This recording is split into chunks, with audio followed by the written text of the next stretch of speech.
दोस्तों, एक महिला अपने प्रेमी की हत्या कर देती है और हत्या करने के बाद उसके शरीर के टुकड़े करके उसे फ्रिज में डाल देती है, जिसके बाद वो उसके शरीर के टुकड़ों का कीमा और बिरयानी बना के अपने ही पड़ोस में रह रहे 20-25 लोगों को खिला देती है। दोस्तों, आज की जो सच्ची घटना है इसी के ऊपर है। दोस्तों, ये घटना सुनने के बाद आप ये सोचने को मजबूर हो जाएंगे कि क्या कोई प्रेम करने वाला जिससे वो प्रेम करता है उसे इतनी बेरहमी से मार सकता है।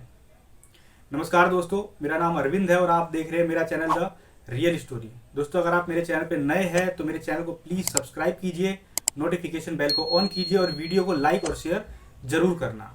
दोस्तों, आज की जो ये सच्ची घटना है वो है संयुक्त अरब अमीरात की, यानी यूएई की है। यहाँ पे एक शहर है अल एन। दरअसल साल 2018 में यहाँ पे एक 32 साल का लड़का लापता होता है। कई दिन तक अपने घर नहीं आता। जब वो घर नहीं आता तो उसके माता पिता जो थे वो काफ़ी बेचैन हो जाते हैं और वो अपने छोटे बेटे को कहते हैं कि वो उसका पता लगाए, अपने बड़े भाई का पता लगाए, क्योंकि वो कई दिन से घर नहीं आया, ना ही उससे कोई बात हो रही है। उसका फ़ोन भी स्विच ऑफ जा रहा है। जिसके बाद उसका छोटा भाई अपने बड़े भाई का पता लगाने के लिए उसके दोस्तों के पास जाता है और वो लगभग सभी लोगों से मिल लेता है। जो जो भी उसके बड़े भाई के दोस्त होते हैं वो सबसे मिलता है। वो हर एक जगह चला जाता है और हर लोगों से पूछने की कोशिश करता है कि क्या वो उसके भाई को जानते हैं कि वो कहाँ है, लेकिन उसके भाई का कुछ भी पता नहीं चलता। वो थक हार के अपने घर आता है और अपने माता पिता को ये बताता है कि उसने पूरी कोशिश की लेकिन उसके भाई का कुछ भी पता नहीं चला। ये बात सुन के उसके माता पिता रोने लग जाते हैं और उससे कहते हैं कि कहीं से भी अपने बड़े भाई को ढूंढ के ले आओ, हम उसे देखना चाहते हैं, उसे देखे हुए काफ़ी दिन हो गया। ये बात सुन के वो लड़का सीधे पुलिस स्टेशन चला जाता है और वहां जाने के बाद वो पुलिस कंप्लेन करा देता है और कंप्लेन में लिखवाता है कि उसका भाई कई दिन से लापता है और वो घर नहीं आ रहा और उससे किसी भी तरीके का संपर्क नहीं हो पा रहा है। जिसके बाद पुलिस भी अपना काम करने लग जाती है, लेकिन पुलिस के हाथ कुछ नहीं लगता। इधर वो लड़का फिर से अपने भाई को ढूंढने के लिए दोबारा से कोशिश करने लगता है और लोगों से दोबारा से मिलने लगता है, ये सोच के कि शायद उनकी बातों से पता चल सके कि वो किस किस से और मिलता था और फिर वो उनसे पता करके शायद उसके भाई का पता चल सके। इसी बीच में उसे एक महिला के बारे में पता चलता है, जो कि लगभग कई लोग उस महिला का जिक्र कर रहे होते हैं। ये महिला काफ़ी अमीर होती है और एक तरीके की फेमस शेफ होती है।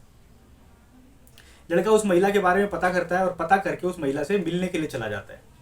जब वो लड़का उस महिला से मिलता है और उसे बताता है कि वो अपने बड़े भाई को ढूंढ रहा है और ढूंढते वक्त उसे आपका नाम पता चला और वो उससे कहता है कि क्या उसे उसके बड़े भाई के बारे में पता है, तो महिला उसकी बात काटते हुए पहले उससे कह देती है कि वो उसके बड़े भाई से प्यार करती थी। वो भी लगभग 3 महीने से उसे ढूंढने की कोशिश कर रही है, लेकिन उसका किसी भी तरीके से पता नहीं चल रहा है। उसने फ़ोन भी ट्राई किया लेकिन उसका फ़ोन स्विच ऑफ आ रहा है। उसने सभी लोगों से बातचीत की लेकिन कोई भी उसके बारे में नहीं जानता। यही बात वो उस लड़के को बता रही होती है। लड़का परेशान होता है।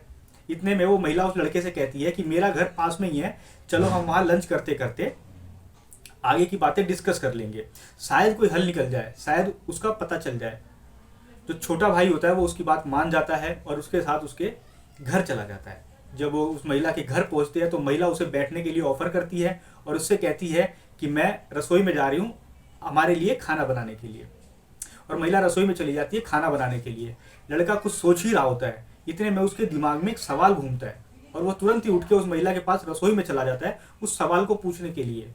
जैसे ही वो रसोई में पहुंचता है तो वो देखता है कि एक बहुत बड़ा ग्राइंडर रसोई में रखा होता है, जिसे देखने के बाद वो लड़का अपना सवाल भूल जाता है और वो सीधा उस महिला से बोलता है कि एक रसोई में इतने बड़े ग्राइंडर का क्या काम। महिला मुस्कुरा देती है और उससे कहती है कि मैं जो हूँ एक शेफ़ हूँ और मुझे इतने बड़े ग्राइंडर की ज़रूरत पड़ती है कि आमतौर पे मैं मीट बनाती हूँ तो मुझे इसमें पीसने में आसानी होती है। लड़का उस ग्राइंडर को पहली बार देखा होता है, इतने बड़े ग्राइंडर को। वो उसके ढक्कन को खोल के उसके ब्लेड को घुमाने लग जाता है। जब वो ब्लेड घुमा ही रहा होता है इतने में उसमें से एक चीज़ गिरती है जो कि ब्लेड में फंसी होती है। लड़का उसे आमतौर पे हाथ से उठा के निकाल लेता है और जब वो उठा के उसको देखता है तो उसे पता चलता है कि वो एक इंसान का दांत होता है।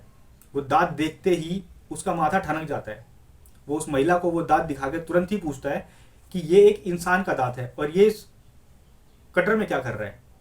वो महिला उस दांत को देख के हैरान हो जाती है और बातें घुमाने लग जाती है और उससे कहती है कि ये दांत नहीं है, ये हड्डी है, लाओ दो मुझे, मैं फेंक देती हूँ। लड़का वो दांत उसको नहीं देता। लड़के को कहीं ना कहीं उसके ऊपर शक हो जाता है। वो महिला उससे वो दांत छीनने की कोशिश करने लग जाती है, लेकिन वो लड़का उस दांत को लेके वहाँ से भाग जाता है और भाग के सीधा वो पुलिस स्टेशन चला जाता है, जहाँ पे वो पुलिस को अपनी सारी बातें बता देता है और उस दांत को उस पुलिस वाले को दे देता है।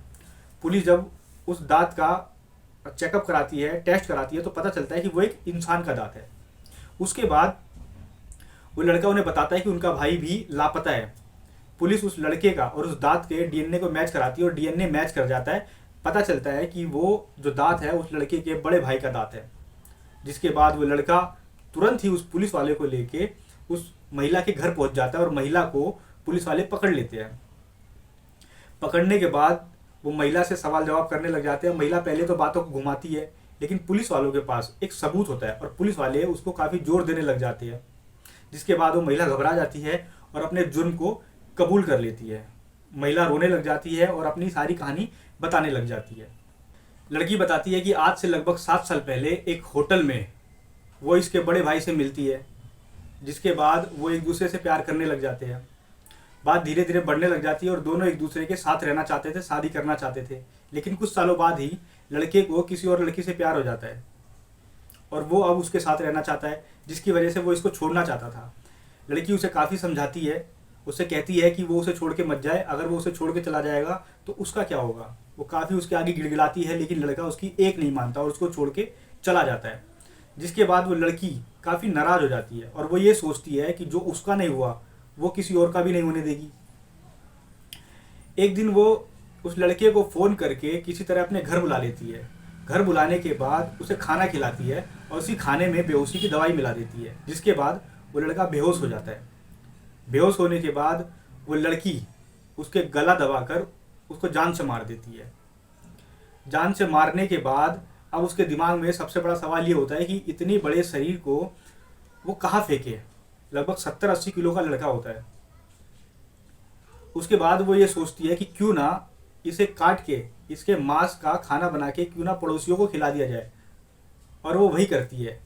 वो बाजार जाती है, बड़े बड़े हथियार लाती है, बड़ा भगोना लेके आती है और उसी के साथ साथ वो बड़ा मिक्सी ग्राइंडर भी लेके आती है। उस लड़के के छोटे छोटे टुकड़े करती है, उसे फ्रिज में डाल देती है। फ्रिज में डालने के बाद वो रोज उसके कुछ हिस्से को निकाल के उसकी बिरयानी बनाती थी, उसका कीमा बनाती थी और अपने ही पड़ोस के लोगों को अपने घर पे बुला के दावत कर दिया करती थी। ऐसे ही वो लगभग 4 दिन तक करती है और वो सारे मीट को ख़त्म कर देती है। लड़की कहती है कि उसने जो हड्डियाँ बचती थी उन हड्डियों को वो पतीले में उबाल लेती थी और उसके बाद ग्राइंडर में पीस दिया करती थी। पीसने के बाद जब भी वो घर से बाहर निकलती थी वो ले जाके उसे कहीं ना कहीं फेंक दिया करती थी और जो भी उस शरीर का वेस्ट पार्ट था, जैसे कि आते या कुछ और, वो जानवरों को खिला दिया करती थी, कुत्तों को खिला दिया करती थी। जिसके बाद वो धीरे धीरे ही उसके शरीर का पूरी तरह ख़त्म कर देती है। दोस्तों, जब ये बात पुलिस के माध्यम से मीडिया को पता चलती है और मीडिया के माध्यम से वो पूरे देश को पता चलती है, तो पूरे देश के लोग इस घटना को सुनने के बाद सन्न रह जाते हैं और यही सोचने को मजबूर हो जाते हैं कि क्या कोई प्यार करने वाला ऐसा कर सकता है। अब जिन लोगों को उसने उस शरीर को खिलाया होता है बिरयानी बना के, कीमा बना के, यानी जो 20-25 लोग होते हैं वो दूसरे देश से आए होते हैं, उन लोगों को वो खिला देती है। ये खबर जब उनको मिलती है तो उनमें से कई लोग तो उल्टियाँ कर करके अपनी तबीयत काफ़ी ख़राब कर लेते हैं। दोस्तों, वाकई ये जो घटना है वो सन्न करने वाली है। दोस्तों, मिलते हैं किसी और कहानी के साथ। नमस्कार।